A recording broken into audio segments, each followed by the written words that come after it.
Good afternoon everyone. So share ko lang activity namin this afternoon. So ayan, banat suan, banat ruwa, ayan. At hindi naman magpapatalo ang grade 1 teacher. Meow, meow, meow, meow. O, diba? Ganun-ganun lang yan. Akala nyo kayo lang? O, ayan. Go, go, mamimi. Go, go, mamimi. Yan, ang susunod ay ang grade 3.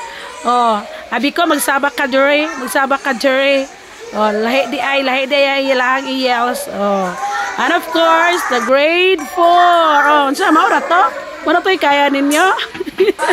And of course, ang grade 5 nga murag mga ruling lang, oh, di ba? Charot, joke lang. Oh.